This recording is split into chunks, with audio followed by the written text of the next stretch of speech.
Shalom para você, a paz esteja contigo, seja bem-vindo. Esse é o canal Verdade Revelada, aqui Neemias Gomes. Hoje vamos discutir essa questão do ensinamento que permite ou libera comer carne de porco por parte de pastores, de igrejas evangélicas, do mundo cristão de um modo quase que geral. Será que é pecado ou não comer carne de porco? Vamos analisar uma coisa muito importante, que a Bíblia cita quais são os animais puros e imundos. E essa não é uma prescrição somente da lei ou dos mandamentos, porque isso já foi dado lá no dilúvio para Noé, né?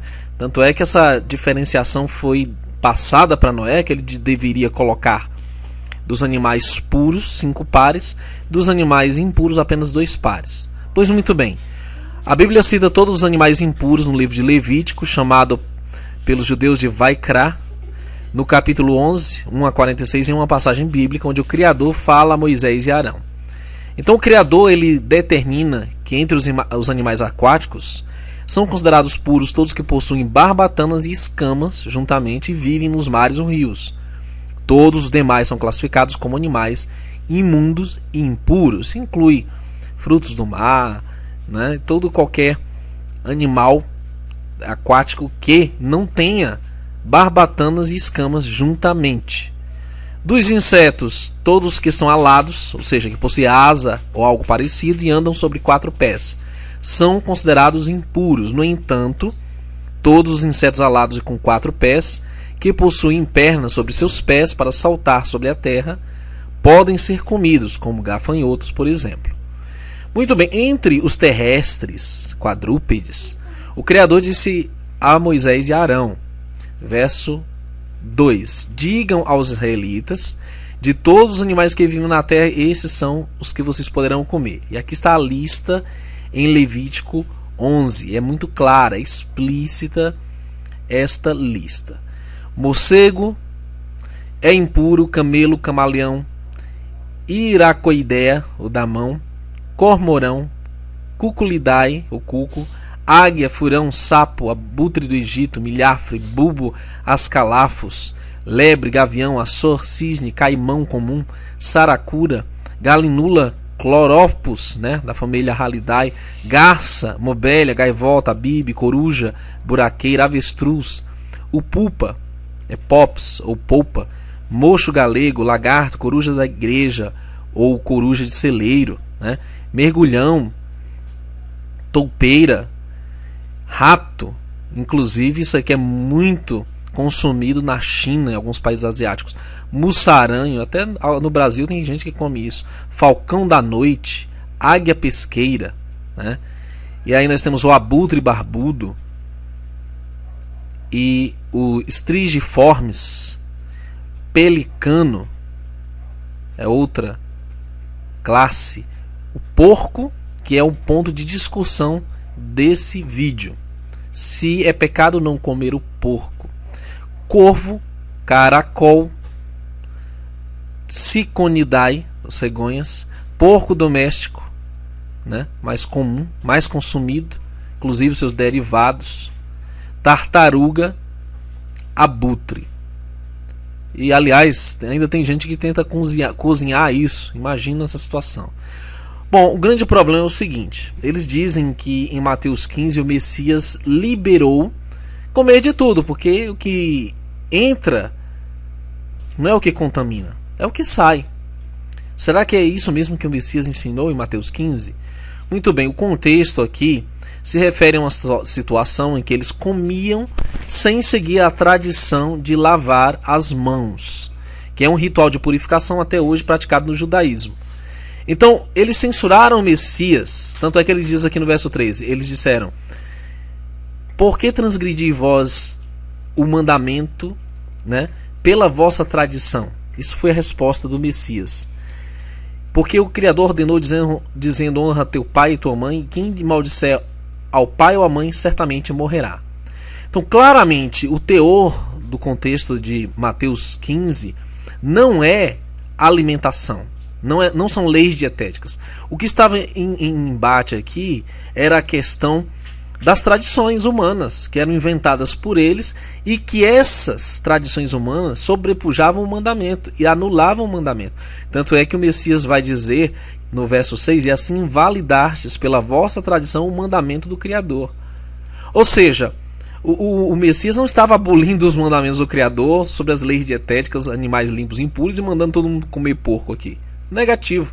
O que ele estava falando era que as tradições errôneas deles, que não eram segundo o mandamento, contaminavam a alma deles. E isso num teor espiritual. Não estava falando de alimentos, né? De algo físico. Porque imagina você, se eu pegar, por exemplo, colocar dentro da minha boca veneno, né? Vamos dizer, chumbinho. O que você acha que isso vai fazer? Vai me contaminar ou não? É lógico, é óbvio. A coerência bíblica, aliás, coerência racional. Se eu pegar qualquer coisa suja, imunda do chão, você imagina, caiu um pão no chão, você derramou um leite no chão, você vai recolher esse leite e beber? Não vai contaminar? É lógico que o Messias não estava ensinando imundícies, né? Falta de higiene. De negativo. A questão era justamente as tradições humanas que sobrepujavam o mandamento, inclusive esse que estamos falando aqui da saúde, os mandamentos dietéticos. Tanto é que ele vai dizer o seguinte: toda planta que meu Pai Celestial não plantou será arrancada. Então o Criador plantou tradições? Não, isso vai ser arrancado. O Criador determinou animais limpos, determinou. Então isso não vai ser retirado.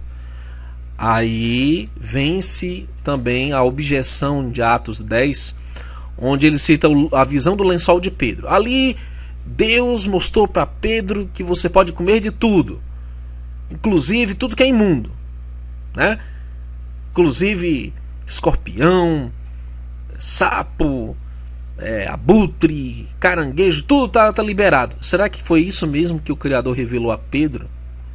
Novamente, no contexto de Atos 10, quando diz assim, vi o céu aberto, descia um vaso, como se fosse um grande lençol, atado pelas 4 pontas, vindo para a terra, no qual havia de todos os animais quadrúpedes e feras, e répteis da terra e aves do céu. Foi dirigida uma voz: levanta-te, Pedro, mata e come. Então, no contexto de Atos 10, quem lê todo o capítulo sabe que havia uma resistência por parte de Pedro de aceitar os gentios como parte dos salvos na fé do Messias. Então o Criador vem, por meio dessa visão, mostrar que essas nações, porque bestas ou feras representam nações gentílicas, estavam sendo aceitos. Tanto é que nesse capítulo acontece um relato interessante sobre Cornélio, né? Que Cornélio vai lá ter com Pedro, mas antes que Cornélio chegue, Pedro já é orientado a aceitar. Então o verso 14 disse: Pedro, de modo nenhum, Senhor, porque nunca comi coisa alguma comum e imunda, ou seja, não me associo com os gentios. E aí o verso 28, que eles não leem, lógico, vai dar o entendimento, que diz: disse-lhes, vós bem sabeis que não é lícito a um homem judeu ajuntar-se ou chegar-se a estrangeiros, mas Deus mostrou-me. Onde foi que Deus mostrou-me? Onde foi que o Criador lhe mostrou? O Criador mostrou a ele em sonho, por meio aquele simbolismo do lençol com animais, todas as espécies, que a nenhum homem chame comum ou imundo. Então, não está falando de lei dietética, de alimento aqui, não está falando disso, está falando sobre a aceitação dos judeus aos gentios como parte da comunidade, da congregação do Messias. Agora, observemos outra questão importante.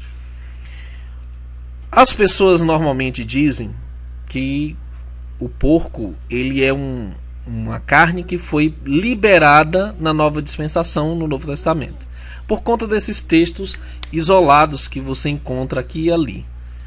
Mas não é assim que você encontra nas Escrituras. Por quê? Porque há o relato de Mateus 8 em que o Messias jogou os demônios para uma manada de porcos. Mateus 8,32 diz: e ele lhes disse, ide.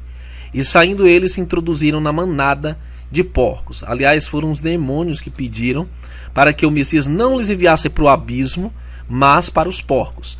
sinal de que porco não é uma coisa boa, né?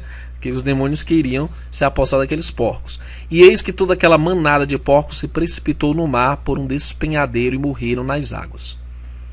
Então, quando você vê esse relato, você sabe que o Messias ele não ia fazer isso se fosse realmente uma comida apropriada.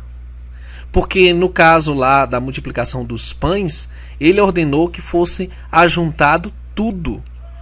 Tudo fosse ajuntado e que não estragasse nada dos pães que ele multiplicou. No caso dos porcos, ele vai e precipita milhares de porcos no mar junto com esses demônios. Então isso não condiz realmente com o relato de que porco é algo lícito de ser consumido. Isaías 66:17 diz: os que se santificam e se purificam nos jardins uns após outros, os que comem carne de porco e a abominação e o rato juntamente serão consumidos, diz o Todo-Poderoso. Não tem texto mais claro que isso, no contexto do fim dos tempos, a volta do Messias. Ainda em Apocalipse 21:27, e não entrará nela coisa alguma que contamine. No caso, o porco é um animal altamente contaminado e cometa abominação e mentira, mas só os que estão inscritos no livro da vida do Cordeiro. Apocalipse 21:27. Para você ter uma ideia, tanto o porco como esses animais impuros, eles consomem todo tipo de coisas de carniças e bactérias que você imaginar. Eles foram criados para limpar a impureza da terra. São lixeiros da natureza. Eles não são para o nosso consumo, como o abutre não é. E vá tentar cozinhar um abutre para você ver o que acontece. Assim como frutos do mar, né, não são apropriados para o nosso consumo. Agora, se você quiser seguir a orientação dos líderes religiosos das religiões que dizem que está ok, está liberado, fica ao seu critério. Mas nós sabemos que existem consequências para se comer carne de porco. Inclusive, existe ali a Taenia solium, né, que é uma verminose característica do porco. E várias vermes, né, cisticercose, que se aloja no cérebro do sujeito, dá fortes dores de cabeça, muito crente com verme de porco na cabeça e achando que está fazendo tudo correto, e os líderes vão prestar conta um dia por ensinar errado as escrituras. Obrigado por assistir, leve esse vídeo para alguém que precisa ouvir. Até um próximo estudo.